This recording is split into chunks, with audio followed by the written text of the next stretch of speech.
A resurgence of violence. The Democratic Republic of Congo and Rwanda are once again locked in a bitter conflict. Eastern DRC, a region rich in natural resources but plagued by instability, is the epicenter of this latest crisis. The M23 rebel group, allegedly backed by Rwanda, has launched a violent offensive against the Congolese army. This has displaced thousands of civilians and resulted in a tragic loss of life. At the heart of the conflict is the city of Goma, a strategic hub home to over 2 million people. The M23's capture of Goma in recent weeks has sent shockwaves through the region. The group's advance has been marked by reports of human rights abuses, further deepening the humanitarian crisis. The conflict has also spilled over into Rwanda itself. Shelling from across the border has resulted in civilian casualties, raising fears of a wider regional war. The situation remains tense, with both sides accusing each other of escalating the violence.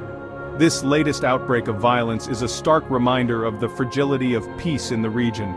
Despite numerous peace agreements and international interventions, the cycle of violence continues.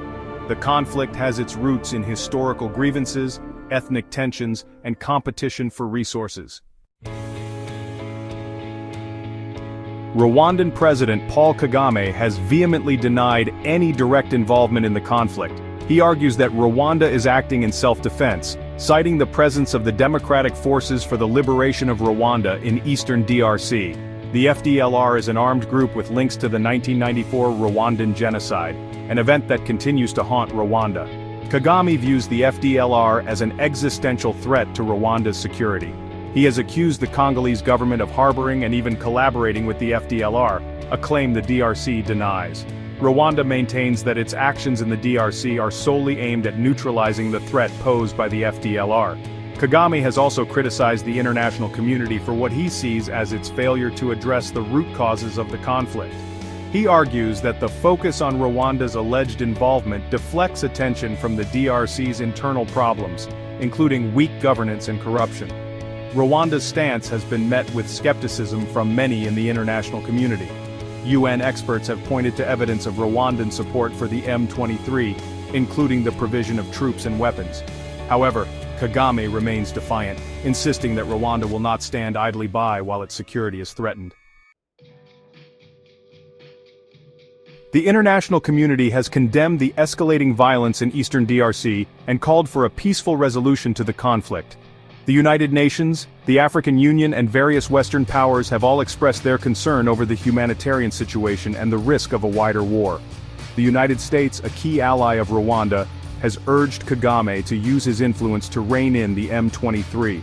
France has gone further, pushing for UN sanctions against Rwanda for its alleged support of the rebel group.